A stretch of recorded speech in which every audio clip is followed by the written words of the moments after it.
आज हम 12वीं कक्षा के अंग्रेजी विषय के फ्लेमिंगो नामक पुस्तक के एक महत्वपूर्ण चैप्टर इंडिगो पर चर्चा करेंगे। Indigo is about how Mahatma Gandhi struggled for the under privileged peasant of Champaran. They used to live very miserable life and were under long-term agreement to grow indigo. Thus, Mahatma Gandhi fought against the injustice of British landlord system in Champaran. Let us start this chapter of this lesson is Louis Fisher. He is an American journalist and he has written many books. The excerpt Indigo is taken from his book The Life of Mahatma Gandhi. Indigo नामक यह पाठ Louis Fisher नामक एक प्रसिद्ध American journalist की एक रचना the life of Mahatma Gandhi का एक अंश है और इस पाठ के माध्यम से लेखक चंपारण में नील की खेती करने वाले पट्टेदार किसानों की दुर्दशा को व्यक्त किया है और उन्होंने यह भी बताने का प्रयास किया है कि कैसे महात्मा गांधी चंपारण में नील की खेती कर रहे शेयर क्रॉपर्स के ऊपर हो रहे जुल्म अत्याचार से व्यथित होकर चंपारण पहुंचते हैं और उन कृषकों के साथ खड़े होकर के अन्याय के खिलाफ लड़ाई लड़ते हैं। Actually, most arable lands of Champaran की अधिकांश कृषि योग्य भूमि पर अंग्रेजों का आधिपत्य था और उस खेती योग्य जो जमीन थी उस पर भारतीय कृषकों द्वारा खेती की जाती थी और The chief commercial crop of this time was indigo और इंडिगो प्रमुख वाणिज्यिक फसल थी। किसानों को उस जमीन के 15% हिस्से पर नील की खेती करना अनिवार्य था और संपूर्ण पैदावार किराए के रूप में जमींदारों को वापस करना था और यह एक लॉन्ग टर्म एग्रीमेंट पर आधारित था। जब जर्मनी में सिंथेटिक यानी कृत्रिम नील का प्रोडक्शन प्रारंभ हो गया तब लैंडलॉर्ड्स ने यह सोचा कि अब इस नील की खेती से किसानों को विमुक्त किया जाए और इसके लिए उन्होंने कुछ रकम क्षतिपूर्ति के रूप में अदा करने के शर्त पर किसानों से हस्ताक्षर करवा लिए गए। बहुत सारे इलिटरेट पेजेंट्स थे जिन्होंने जाने अनजाने में हस्ताक्षर कर दिए इस कॉन्ट्रैक्ट पर। जिन्होंने इसका विरोध किया वे वकील रख लिए। अब किसानों के ऊपर हो रहे लॉन्ग टर्म एग्रीमेंट के अनुसार अत्याचार के खिलाफ राजकुमार शुक्ला नामक एक पेजेंट, एक शेयर क्रॉपर, एक किसान महात्मा गांधी से दिसंबर 1916 में भारतीय राष्ट्रीय कांग्रेस के लखनऊ अधिवेशन में मिलने के लिए आते हैं। वहां पर लगभग 2300 डेलीगेट्स भी होते हैं। महात्मा गांधी से सारी वृतांत बताते हैं राजकुमार शुक्ला। महात्मा गांधी ने कहा कि उनका अगला कार्यक्रम कानपुर में है, उसके बाद देश के विभिन्न क्षेत्रों में जाना है, तो व्यस्त कार्यक्रम है। फिर वे अहमदाबाद वापस लौट जाते हैं और राजकुमार शुक्ला महात्मा गांधी को फॉलो करते करते अहमदाबाद तक पहुंच जाते हैं। और राजकुमार शुक्ला के इस दृढ़ निश्चय विचार को देखकर महात्मा गांधी बहुत प्रभावित होते हैं। Mahatma Gandhi was affected by the resolute behavior, activity of President Rajkumar Shukla. फिर महात्मा गांधी राजकुमार शुक्ला से बोलते हैं कि फला फला तारीख को कोलकाता में आप उनसे आके मिलें। राजकुमार शुक्ला बहुत बेसब्री से उस तिथि का इंतजार कर रहे होते हैं। जब महात्मा गांधी कोलकाता पहुंचते हैं तो राजकुमार शुक्ला महात्मा गांधी को लेकर पटना के लिए निकलते हैं और पटना में वे उस समय के जाने माने वकील राजेंद्र प्रसाद के आवास पर पहुंचते हैं। उस समय Rajendra Prasad out of station होते हैं। उनके जो अनुचर या सेवक रहते हैं वे महात्मा गांधी के हाव भाव पहनावे को देखकर उन्हें अछूत समझते हैं और राजकुमार शुक्ला के साथ महात्मा गांधी को जमीन पर बैठने का स्थान दिया जाता है। यहाँ तक कि कुएं से महात्मा गांधी पानी ना भरें इसके लिए भी परामर्श दिया जाता है, क्योंकि वे अनुचर वे सेवक महात्मा गांधी को जानते नहीं थे। अब महात्मा गांधी पटना से मुजफ्फरपुर के लिए निकलते हैं। मुजफ्फरपुर आर्ट्स कॉलेज के प्रोफेसर जेबी कृपलानी को एक टेलीग्राम भेजा जाता है, क्योंकि जेबी कृपलानी को महात्मा गांधी टैगोर के शांति निकेतन में देखे थे या मिले थे। महात्मा गांधी की रेलगाड़ी 15 अप्रैल 1917 को अर्धरात्रि को मुजफ्फरपुर रेलवे स्टेशन पहुंचती है। वहां पर जेबी कृपलानी अपने शिष्यों के साथ महात्मा गांधी का आवभगत करते हैं। मुजफ्फरपुर में महात्मा गांधी प्रोफेसर मलकानी के घर 2 दिन रुके। महात्मा गांधी के मुजफ्फरपुर आगमन एवं उनके उद्देश्यों की जब जानकारी चंपारण के कृषकों को हुई तो बहुत सारे किसान पैदल या अपने साधन से महात्मा गांधी के दर्शन करने के लिए, महात्मा गांधी से मिलने के लिए मुजफ्फरपुर पहुंच जाते हैं। वहां पर लॉयर्स का एक प्रतिनिधि मंडल भी मिलता है और ये वकील उन किसानों का प्रतिनिधित्व कर रहे होते हैं। वे कानूनी प्रक्रिया और फी के बारे में महात्मा गांधी से बताते हैं और इन शोषित किसानों से लिए गए भारी भरकम फी की जब जानकारी महात्मा गांधी को होती है तो उन वकीलों पर वे अपनी गुस्सा को व्यक्त करते हैं। अब मामले की गहराई तक जाने के लिए महात्मा गांधी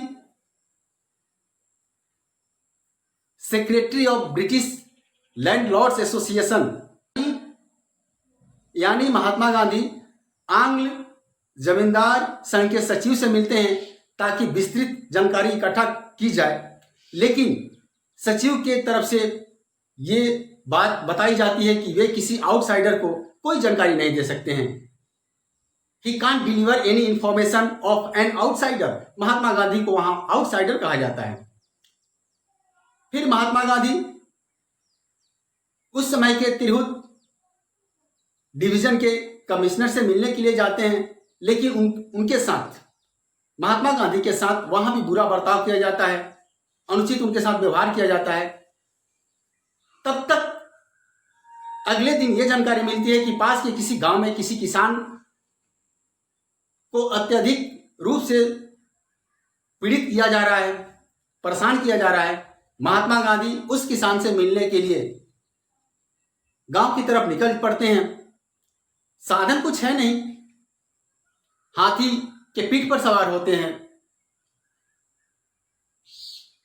रास्ते में सुप्रिंटेंडेंट ऑफ पुलिस के एक मैसेंजर आते हैं और महात्मा गांधी को एक नोटिस थमाते हैं कि वे आगे न बढ़ें, वे यथाशीघ्र चंपारण छोड़ के बाहर चले जाएं।